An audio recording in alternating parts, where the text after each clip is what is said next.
Bon, on se retrouve pour une nouvelle vidéo. T'es mal la vidéo. C'est Nike. Ça c'est pour Joe White.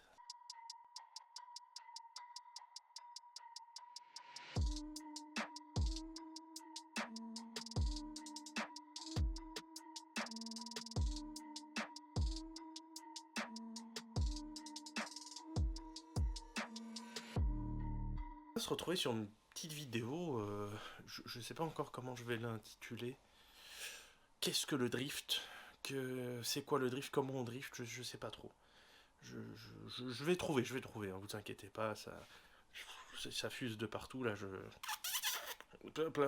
plein d'images là, arrive le Vietnam, tout ça, tout ça.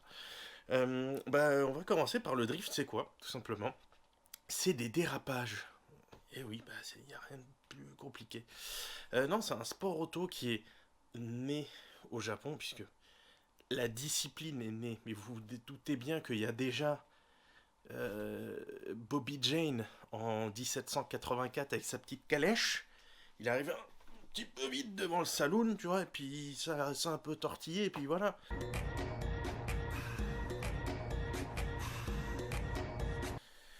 Donc quelque part, j'ai envie de te dire que ça fait des années que ça existe le drift. Mais en tant que drift en lui-même, ça a commencé au Japon dans les montagnes, parce que les mecs avaient quasiment pas de circuit.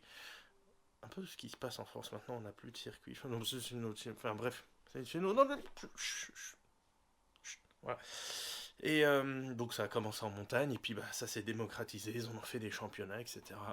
Ça a commencé avec le grand Keiichi Tsuchiya, hein, qui est un petit peu l'inventeur du drift en lui-même. Ça veut juste dire dérive hein, en anglais, donc oui, c'est l'inventeur de la dérive.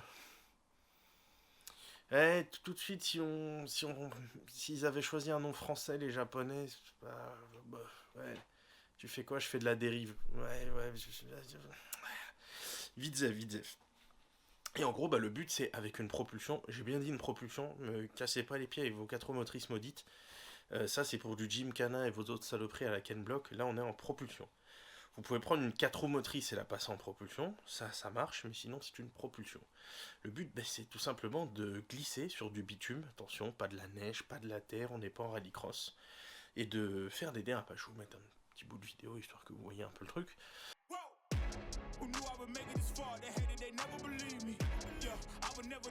D'entretenir sa glisse et d'enchaîner les virages. C'est tout simplement ça, le drift. Il n'y a rien de plus compliqué. Ça se fait à l'accélérateur, bien sûr. Frein à main, ça c'est... On en parlera un petit peu plus tard. Déjà, encore un bouton. Bref, ça c'est encore une autre histoire. Le coup du frein à main, ça c'est... bref, ça c'est plus dans les techniques de drift. Voilà, ça c'est le côté technique, on en parlera un autre siècle. C'est autre chose. C'est le but. En compétition, on vient se baser sur la même chose, donc il faut enchaîner les virages, mais on rajoute des petits trucs. On rajoute des zones de drift, on rajoute des clipping points. Donc les zones de drift, ça va être des zones, ce qu'on appelle soit touch and go, donc il faut passer dedans, juste passer et repartir, ou des zones où il faut rester en glisse tout le long, donc par exemple le long d'un mur, ou s'il n'y a pas de mur, on va le matérialiser avec cette fameuse zone. Je vous mettrai des petits extraits histoire de bien imager tout ça.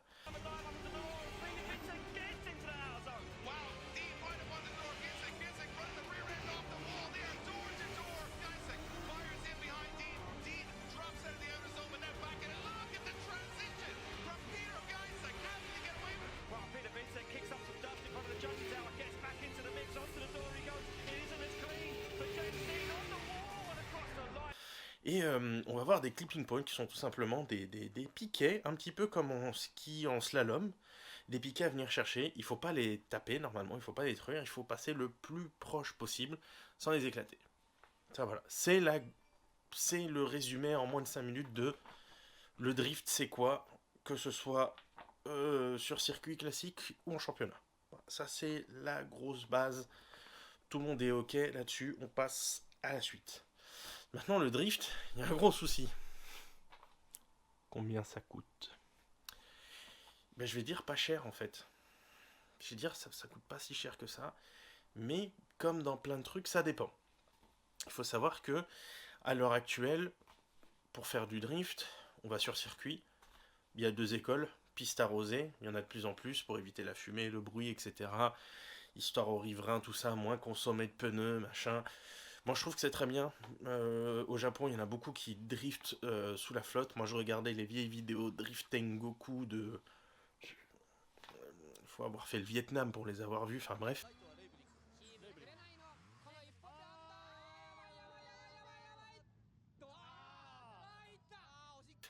Je vous parle de ça, on est en 2004-2005, puisque je suis un vieux de la vieille du drift. Donc ouais, on est sur quelque chose de pas tout neuf, on va pas se mentir. Donc c'est quelque chose qui, entre guillemets, se fait beaucoup au Japon. Moi j'aime bien rouler sous la pluie, avec des bons pneus, c'est sûr si vous venez avec des savonnettes gonflées à 8 bars, voilà, mais il y a des bons pneus comme des Smith Slick, Zeknova, tu connais. Bref, et d'autres pneus, même des pneus pluie, qui sont très très bien en drift, ils vous font toute la journée, même plusieurs journées circuit, et vous avez presque autant de grip que sous la pluie. Surtout certains circuits comme les écuyers, où ils ont un revêtement qui a été refait, qui accroche sévère sous la flotte, hein. Franchement, c'est incroyable. On y allait avec Guigui, avec la 33, et on a été agréablement surpris du grip qu'il y avait fin 2021, là, quand ils ont refait le bitume. Incroyable, franchement, génial. Mais bref, ça, c'est autre chose. Il y a du roulage sur sec. En moyenne, on est entre 90 euros, c'est ce que je vais trouver de moins cher, par exemple au circuit d'essai à côté de chez moi. Et 300 euros, c'est ce qu'on va trouver le plus cher. On a Fontenay, Bourbonnais, Val-de-Vienne. On a une petite demi-douzaine de circuits. On peut faire du drift un peu éparpillé partout en France. C'est plutôt cool. On a quelques toguets, donc route de montagne. Il y a certains qui ont des complexes, type parking ou autre. Il y a le Castellet, le Raving Center, où il y a Extreme Drift, Axel François qui roule là-bas, qui fait des cours et autres. Donc on arrive à se débrouiller en termes de roulage, c'est pas le souci. Maintenant, tu te doutes bien, il te faut une propulsion. J'ai ici une liste non exhaustive de plein de voitures. En fait, du moment que c'est une propulsion, ce qu'il faut savoir, c'est que si tu as un pont ouvert, donc si tu n'as qu'une roue sur les deux qui patinent, nous on met des autobloquants, donc les deux roues qui emmènent tout le temps, ou la manière la moins chère, c'est de souder. Mais en vrai, tu viens même avec ça, pont ouvert, ça va t'apprendre les bases. Moi j'ai commencé comme ça, hein. À partir du moment que tu as une propulsion, tu surgonfles un peu les pneus, let's go. Oui, tu vas avoir du roulis, la voiture elle va pencher, parce que les amortisseurs sont d'origine, oui, mais en soi, tu vas faire du drift.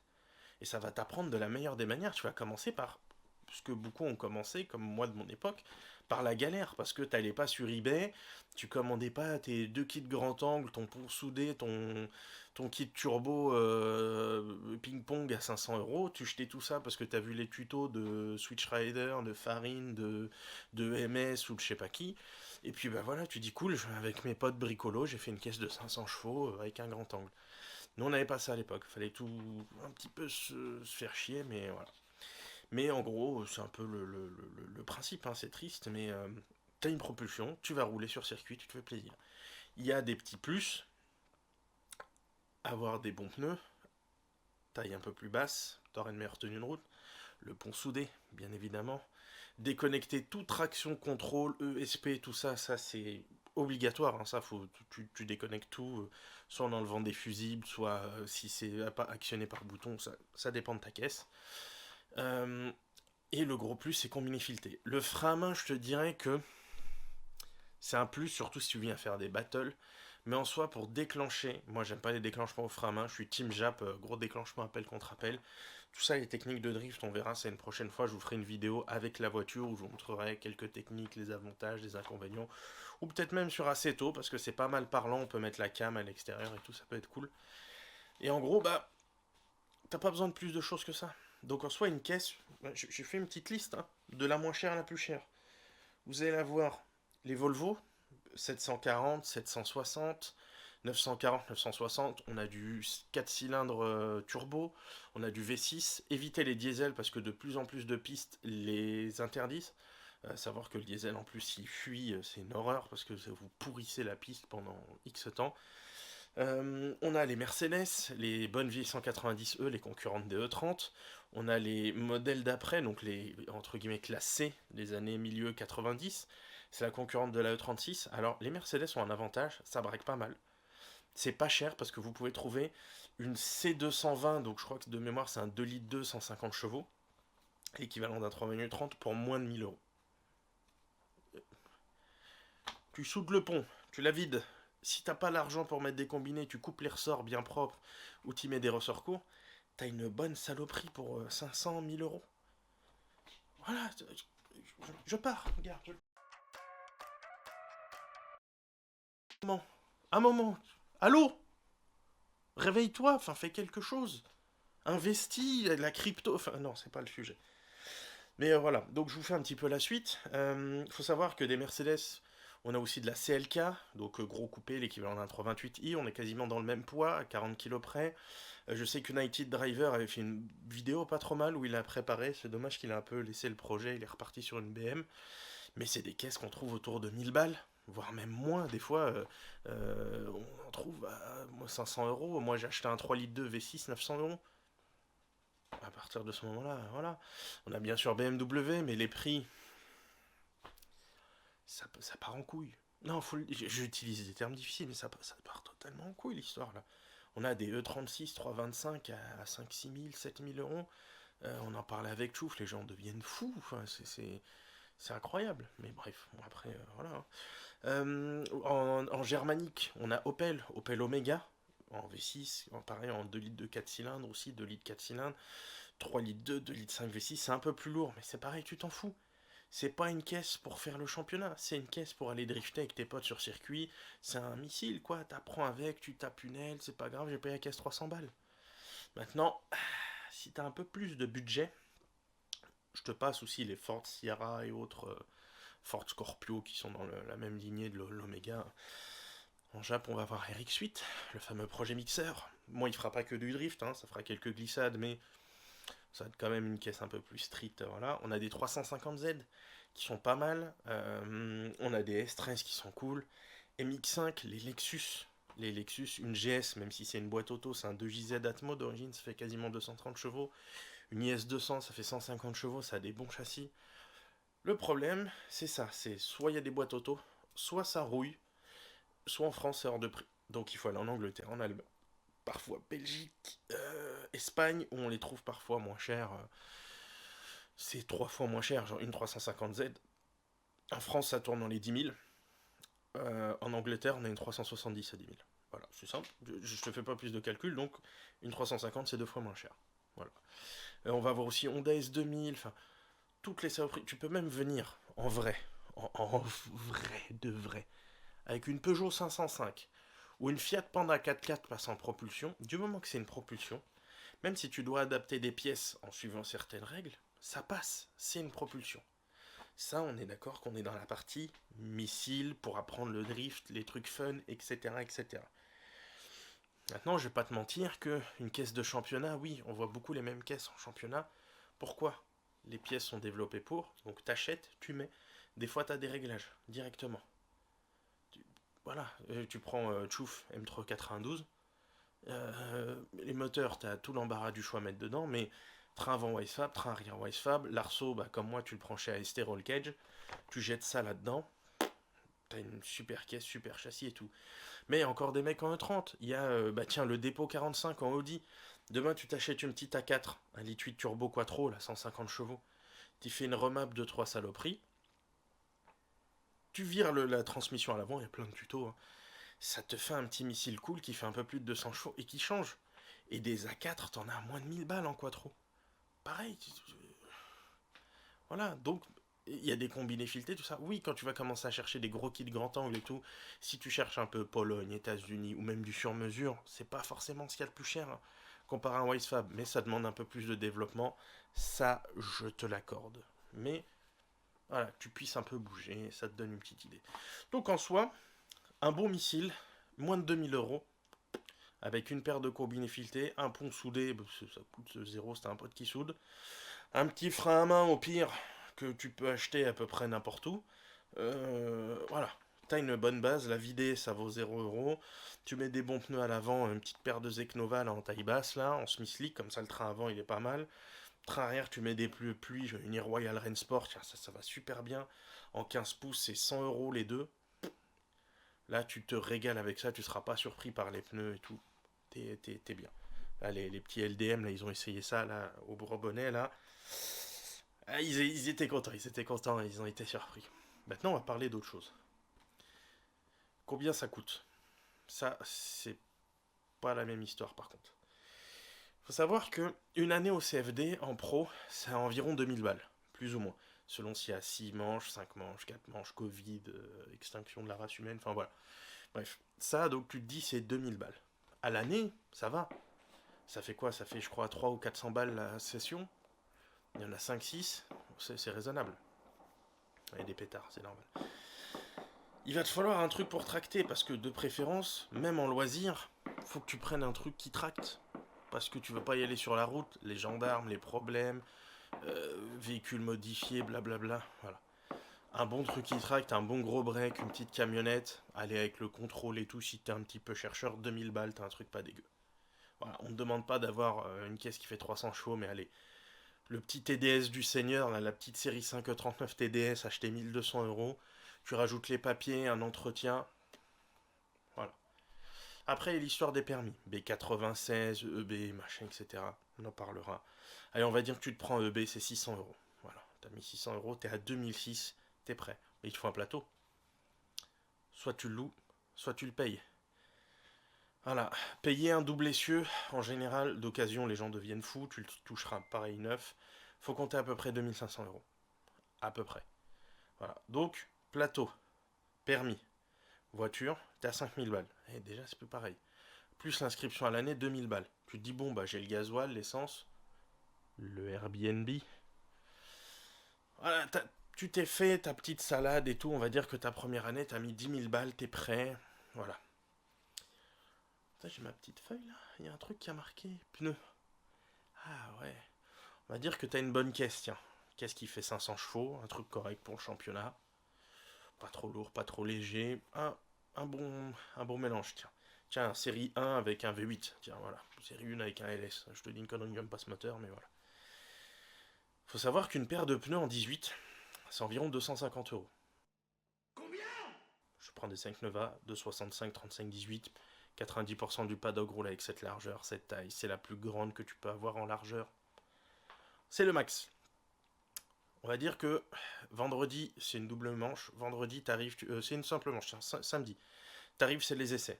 Tu crames une paire le matin. Oh, allez, une deuxième petite. L'après-midi, tranquille, t'en recrames deux. T'as déjà fumé 4 paires. Ça fait déjà 1000 balles de pneus. La moitié de l'inscription du CFD. La moitié de ton plateau ou la moitié de ta bagnole qui tracte. Ça pique. Le lendemain, la petite fiche.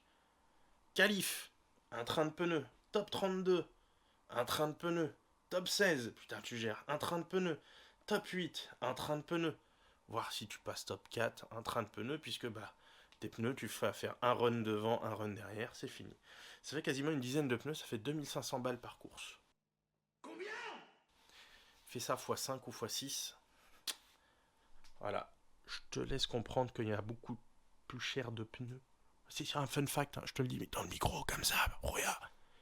10 000 balles de pneus à l'année minimum, ça pèque. Voilà, t'as compris que le plus cher, c'est les pneus. Rouler en loisir, t'as pas besoin de pneus slick, on s'en fout. On te demande pas d'aller vite, on te demande d'être propre, d'être régulier, de venir chercher tes clips, de pas corriger toutes les 5 minutes. Voilà, faut pas que ta voiture elle fasse comme ça. On veut de la propreté, que tu ailles chercher tes clips, faire un travail qualitatif. Donc en soi, le loisir, c'est très accessible, mais tu comprends bien que les pneus, c'est ce qui fait mal. Donc après, il reste les sponsors et tout ça, et ça on en parlera dans une petite vidéo annexe. Comment ça se passe avec les sponsors? Comment on fait pour les trouver? Qu'est-ce qu'ils nous donnent? Qu'est-ce qu'on paye? Qu'est-ce qu'on paye pas? Qu'est-ce qu'il faut faire en échange? Vous allez voir que c'est pas facile du tout. Parce que, encore une fois, il y a 5 courses, 2500 balles. Ça fait quand même entre 10 et 15 000 euros de pneus à l'année, sans l'inscription. Parce qu'une fois que tu as acheté le plateau, une fois que tu as acheté la bagnole de Kitract, tous les ans, à part ton Airbnb, ton inscription, voilà, ça te coûte quoi? 3000 balles à l'année? C'est des grosses vacances. Pour faire du drift, c'est cool. Les pneus, par contre, ça pique un peu. Bon, on en reparlera dans une prochaine vidéo. J'espère que ça vous a plu.